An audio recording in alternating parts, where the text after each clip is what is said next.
आज के इस गहरे विश्लेषण में हम एक बहुत ही अलग तरह की दुनिया में कदम रखने वाले हैं। मतलब आप बस एक वर्चुअल कोर्टरूम की तैयारी कक्ष की कल्पना कीजिए। हाँ, और वहां अब वो पुराने धूल खाए कागजों के बंडल या वो लाल फीते वाली फाइलें नहीं होती। बिल्कुल, उनकी जगह अब मेज पर सिर्फ चमकती हुई हार्ड ड्राइव्स रखी हैं, कतार में लगी पेन ड्राइव्स हैं और स्क्रीन पर व्हाट्सएप चैट्स और सीसीटीवी फुटेज की एक पूरी भूल भुलैया है। सही कहा। और किसी बेहद पेचीदा केस का पूरा भविष्य सिर्फ इस बात पर टिका है कि वो स्क्रीन पर चमकते हुए पिक्सेल्स सच बोल रहे हैं या झूठ। ये बहुत बड़ी बात है। एक समय था जब न्याय प्रणाली पूरी तरह से चश्मदीद गवाहों की मानवीय याददाश्त पर निर्भर करती थी। हाँ, कि किसने क्या देखा। एग्जैक्टली। लेकिन आज वो गवाह कोई इंसान नहीं है, वो अक्सर एक निर्जीव सर्वर होता है या एक राउटर होता है, या फिर किसी की जेब में रखा एक स्मार्टफोन। बिल्कुल। और देखिए, ये सिर्फ एक तकनीकी बदलाव नहीं है, ये न्याय की पूरी अवधारणा का एक बुनियादी परिवर्तन है। मतलब आप कह रहे हैं कि गवाह का रूप ही बदल गया है। हाँ, क्योंकि जब गवाह कोई इंसान होता है ना, तो जज उसके चेहरे के भाव देखते हैं, उसका पसीना या उसकी घबराहट देखकर अदालत सच्चाई का अंदाजा लगा लेती है। सही बात है। इंसान तो झूठ बोलते हुए पकड़े जा सकते हैं, लेकिन एक सिलिकॉन चिप ना तो पसीना छोड़ती है और ना ही घबराती है। अरे हाँ, वो तो बस डेटा दिखा देती है। बिल्कुल। और मनीष शुक्ला एंड एसोसिएट्स के कानूनी विशेषज्ञों, मतलब वरिष्ठ अधिवक्ता मनीष शुक्ला और अधिवक्ता अविनाश साहू द्वारा जो जानकारी साझा की गई है, वो इसी नई वास्तविकता को बहुत गहराई से रेखांकित करती है। तो आज के हमारे इस गहरे विश्लेषण का मुख्य मिशन भी यही है। हमें यह समझना है कि डिजिटल साक्ष्यों के इस चक्रव्यूह को आखिर भेदा कैसे जाता है। और ये समझना बहुत जरूरी है, क्योंकि सिर्फ कोई पेन ड्राइव अदालत में पेश कर देना अब काफी नहीं है। हाँ, क्योंकि भारतीय साक्ष्य संहिता, जिसे अब BSA या BSA कहा जाता है, उसने नियम बहुत सख्त कर दिए हैं, बहुत ज्यादा सख्त। अब सारा खेल इन इलेक्ट्रॉनिक सबूतों की सत्यता, मतलब ऑथेंटिसिटी, और उनकी अखंडता यानी इंटीग्रिटी को साबित करने पर टिका है। सत्यता और अखंडता, ये दोनों शब्द बहुत भारी लग रहे हैं। देखिए, मैं समझाती हूँ। सत्यता का मतलब है कि क्या ये डेटा सच में वही है जो ये होने का दावा कर रहा है। अच्छा। और अखंडता का अर्थ है कि क्या इस डेटा को जब रिकॉर्ड किया गया था तब से लेकर अदालत में पेश किए जाने तक इसमें कोई बदलाव तो नहीं किया गया है। मतलब बीच में किसी ने कोई छेड़छाड़ तो नहीं की। बिल्कुल। और जब किसी ट्रायल की तैयारी शुरू होती है ना, तो सबसे पहला कदम यही होता है कि जिस डिजिटल नींव पर पूरा केस खड़ा है उसका कानूनी वजन आंका जाए। तो यहीं से वो दिखने वाला सच और कानूनी सच के बीच की बहस शुरू होती होगी। एग्जैक्टली। और ये बहस अक्सर बड़े बड़े मामलों की दिशा पलट कर रख देती है। दिखने वाला सच और कानूनी सच, ये अपने आप में एक बहुत दिलचस्प विरोधाभास है। लेकिन अगर मैं इसे एक बहुत ही व्यावहारिक नजरिए से देखूं। हाँ, पूछिए। मान लीजिए अदालत के सामने एक बिल्कुल हाई डेफिनेशन और साफ सुथरा सीसीटीवी वीडियो पेश किया जाता है, और उसमें कोई घटना बिल्कुल साफ घटती हुई दिख रही है। मतलब चेहरे एकदम साफ पहचाने जा रहे, गाड़ियों के नंबर तक स्पष्ट हैं। ठीक है। तो हमारा सदियों पुराना सिद्धांत तो यही कहता है ना कि जो आंखों से दिखता है वही सच है। हाँ, बिल्कुल। तो क्या एक जज जो खुद उस वीडियो को अपनी आंखों से स्क्रीन पर देख रहा है, वो उस पे सीधे भरोसा नहीं करेगा? मतलब क्या आंखों देखी बात अब डिजिटल दुनिया में एकदम अर्थहीन हो गई है? देखिए, ये जो धारणा है ना कि जो आंखों से दिखता है वही सच है, ये डिजिटल युग में सबसे खतरनाक भ्रम बन चुकी है। अच्छा, सबसे खतरनाक भ्रम? जी, क्योंकि दिखने वाला सच अब बहुत आसानी से गढ़ा जा सकता है। जैसे डीप फेक तकनीक वगैरह से। बिल्कुल, डीप फेक तकनीक ले लीजिए या एडवांस्ड AI जनरेटर्स ले लीजिए। आजकल तो frame by frame editing tools इतने सुलभ हो गए हैं कि किसी भी वीडियो में एक व्यक्ति का चेहरा दूसरे से बदला जा सकता है। बाप रे। और आवाज भी। हाँ, ऑडियो ट्रैक में ऐसे शब्द डाले जा सकते हैं जो उस इंसान ने कभी बोले ही नहीं। मतलब स्क्रीन पर जो पिक्सेल्स चमक रहे हैं ना, ये बिल्कुल जरूरी नहीं है कि कैमरे के लेंस ने सच में कभी उस रोशनी को कैद किया हो। ये तो बहुत डरावना है। और बात सिर्फ वीडियो की नहीं है, ईमेल के टाइम स्टैम्प्स बड़ी आसानी से बदले जा सकते हैं। व्हाट्सएप चैट्स के स्क्रीनशॉट्स को तो कोई भी फोटोशॉप कर सकता है। तो इसका मतलब है कि डिजिटल साक्ष्य अपनी प्रकृति से ही संदेहास्पद है। हम उन पे आंख बंद करके भरोसा कर ही नहीं सकते। एकदम सही। और यही सबसे बड़ा कारण है कि भारतीय साक्ष्य संहिता या BSA इन डिजिटल रिकॉर्ड्स को एक बिल्कुल अलग नजरिए से देखती है।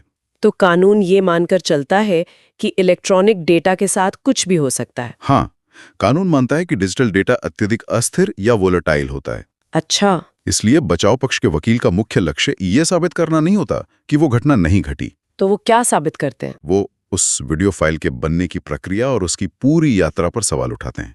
ओहो, मतलब वो फाइल कहाँ से कहाँ गई, इस पर बहस होती है। बिल्कुल। अगर बचाव पक्ष ये साबित कर दे कि उस फाइल को रिकॉर्डिंग के बाद किसी कंप्यूटर पर कॉपी करते समय या किसी सर्वर पर अपलोड करते समय उसमें मामूली सी भी छेड़छाड़ हुई है, जिसे हम टेम्परिंग कहते हैं। हाँ, टेम्परिंग, अगर वो साबित हो गई तो वो सबूत अपनी पूरी कानूनी वैधता खो देता है। तो अगर डेटा के साथ छेड़छाड़ साबित हो जाए तो वो पूरा का पूरा डिजिटल साक्ष्य ताश के पत्तों की तरह ढह जाएगा। एकदम। अदालत की नजरों में वो वीडियो पूरी तरह से अविश्वसनीय हो जाएगा, उसका कानूनी मूल्य शून्य हो जाएगा। लेकिन यहाँ मेरे दिमाग में एक बहुत बड़ी तकनीकी पहेली आ रही है। बताइए। कोई ये साबित कैसे करेगा कि जो फाइल आज कोर्ट के कंप्यूटर पे चल रही है वो हूबहू वही फाइल है जो घटना वाले दिन रिकॉर्ड हुई थी? क्योंकि डिजिटल फाइलें तो सिर्फ 0 और 1 का खेल है ना। तो इस डेटा टेम्परिंग को वैज्ञानिक तरीके से पकड़ा कैसे जाता है? इस सवाल का जवाब उस तकनीकी हथियार में छिपा है जिसे हैश वैल्यू कहा जाता है। Hash value? हाँ, अधिवक्ता अविनाश साहू का विश्लेषण इस अवधारणा पर बहुत गहराई से प्रकाश डालता है। हैश वैल्यू को आप किसी भी डिजिटल फाइल का एक डिजिटल फिंगरप्रिंट मान सकती हैं। Digital fingerprint? ये थोड़ा तकनीकी लग रहा है। देखिए, जब हम डेटा टेम्परिंग की बात करते हैं तो हम सिर्फ वीडियो की दृश्यों में बदलाव की बात नहीं कर रहे हैं।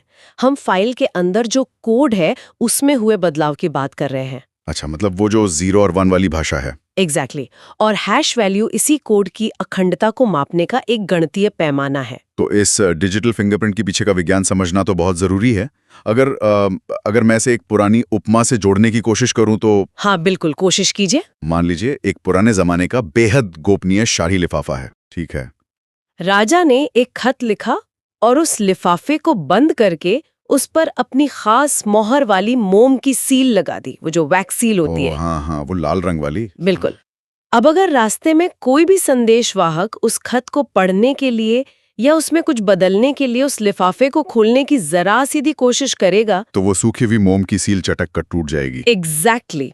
और जब वो खत अपनी मंजिल पर पहुंचेगा तो वो टूटी हुई सील साफ बता देगी कि अंदर के संदेश के साथ छेड़छाड़ की गई है। बिल्कुल सही। तो क्या हैश वैल्यू भी डिजिटल फाइलों के लिए इसी तरह की एक मोम की सील का काम करती है? मोम की सील वाली उपमा डेटा की सुरक्षा को समझने के लिए एक बहुत अच्छा शुरुआती बिंदु है। लेकिन हैश वैल्यू का जो विज्ञान है ना, वो इस सील से कहीं अधिक जटिल और संवेदनशील है। अच्छा, वो कैसे? देखिए, डिजिटल दुनिया में हैश वैल्यू सिर्फ लिफाफे के ऊपर लगी कोई बाहरी सील नहीं है। तो फिर क्या है? वो खुद उस खत के एक एक शब्द, एक एक अक्षर और एक एक मात्रा से मिलकर बनी होती है। ओहो, मतलब पूरा खत ही सील है एक तरह से। बिल्कुल।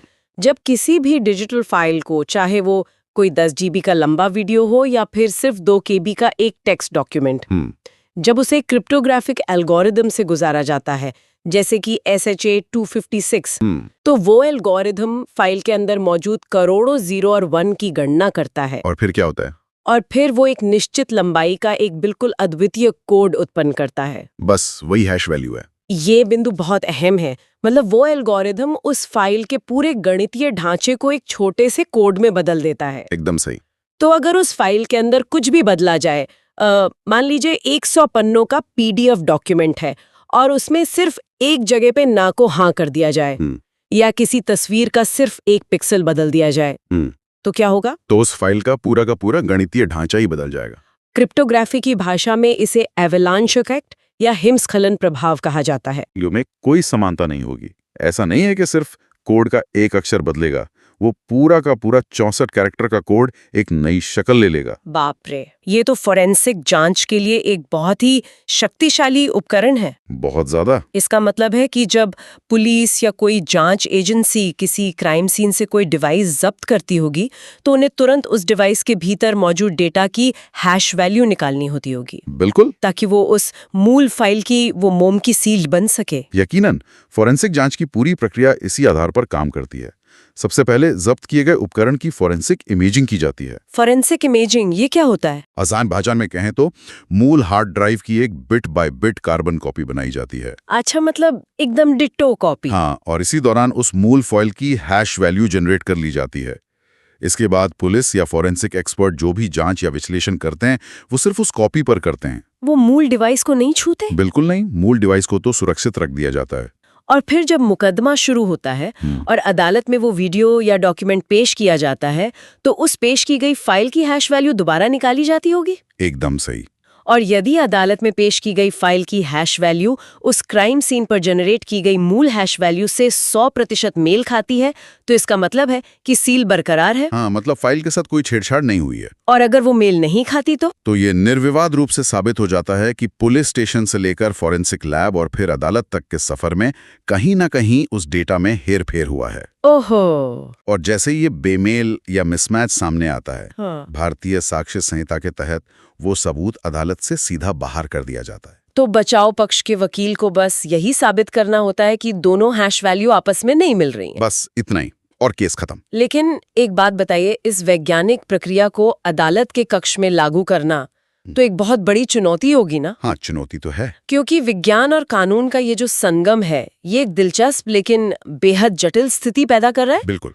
और वरिष्ठ अधिवक्ता मनीष शुक्ला ने भी इस बात पर जोर दिया है कि आज के दौर में एक सफल वकील के लिए केवल भारतीय दंड संहिता और कानून की किताबें पढ़ना काफी नहीं रह गया है। सही बात है। उसे तकनीक का ज्ञान होना भी उतना ही अनिवार्य हो गया है। तो ये विचार मेरे मन में एक स्वाभाविक सा सवाल पैदा करता है। क्या सवाल? क्या वकीलों को रातों रात कंप्यूटर इंजीनियर या हैकर बनना पड़ेगा? मतलब क्या कानूनी पेशे पर ये एक अनुचित तकनीकी बोझ नहीं है?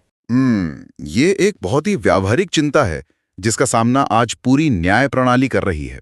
लेकिन अधिवक्ता अविनाश साहू का विश्लेषण इस बात को बहुत अच्छी तरह स्पष्ट करता है। अच्छा, वो क्या कहते हैं? देखिए, वकीलों को कोई सॉफ्टवेयर विकसित नहीं करना है और ना ही उन्हें पाइथन या जावा जैसी कोडिंग भाषाएं सीखनी है। उनका काम कोडर बनना नहीं है। तो फिर उन्हें क्या करना है? उन्हें बस सिस्टम की कमजोरियों को समझना है।